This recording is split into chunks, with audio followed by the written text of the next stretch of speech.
បុរសម្នាក់ចង់មានការណាត់ជួបដ៏រ៉ូមែនទិកជាមួយមិត្តស្រីរបស់គេប៉ុន្តែត្រូវរំខានដោយអ្នកដឹកនាំបំពេញគេខឹងយ៉ាងខ្លាំងហើយចង់ដេញអ្នកដឹកអេវ៉ានោះចេញព្រោះគេប្រកាសថាខ្លួនមិនបានកំងអាហារអ្វីទាំងអស់ Zoe បានឆ្លៀតឱកាសនោះរុញគេចេញតាមទ្វាររួចក៏ចាក់សោជាតិនិងញ័រខ្លួនដោយក្តីភ័យខ្លាចដើម្បីកុំឲ្យ Hans ខឹងខ្លាំង Zoe ព្យាយាមលួងលោមគេឲ្យស្ងប់ចិត្តថាអាកប្បកិរិយារបស់បងថ្ងៃនេះធ្វើឲ្យច្របូកច្របល់ណាស់អូនត្រូវការពារខ្លាចដើម្បីសម្របខ្លួន Hans គិតថាថ្ងៃនេះ Zoe ពិតជាប្លែកខ្លាំងណាស់ហើយគេបារម្ភខ្លាចនាងលើកពីរឿងបែកគ្នាម្ដងទៀតទើបគេយល់ព្រមត្រឡប់ទៅផ្ទះវិញ Zoe ដកដង្ហើមធំដោយក្តីធូរស្រាលនាងបានបើកទ្វារឲ្យបោះស្បែកជើងរបស់ Hans គេទៅខាងក្រៅ Hans ឃើញបែបនេះក៏ធ្វើជាមិនដឹងមិនលឺតាមពិតទៅអ្នកដឹកអេវ៉ាន់នោះគឺជាអ្នកដែលជីមរៀបចំឲ្យមកសោះនៅពេលឃើញ Hans ចាក់ចេញទៅជីមក៏ដកដង្ហើមធំដោយធូរទ្រង់ដែរ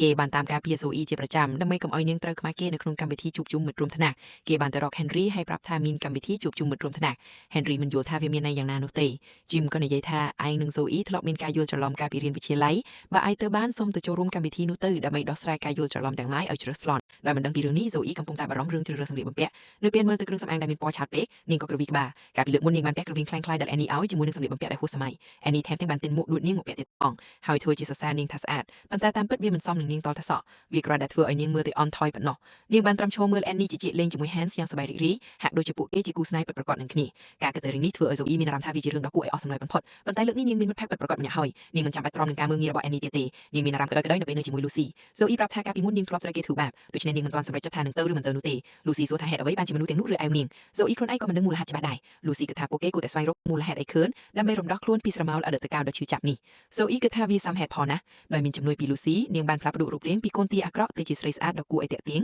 ដែលជាការលាគ្នាទាំងស្រុងពីភាពទន់ជ្រួយកាលពីមុននៅល្ងាចនោះ Annie បានទេមកសួរឲ្យនាងបបងកម្រងមៀលឃាតចោល Zoe បានបដិសេធដោយដាច់ហាក់រួចក៏ចុចប៊ឹកទូរស័ព្ទភ្លាមដោយមិនរងចាំ Annie តបវិញ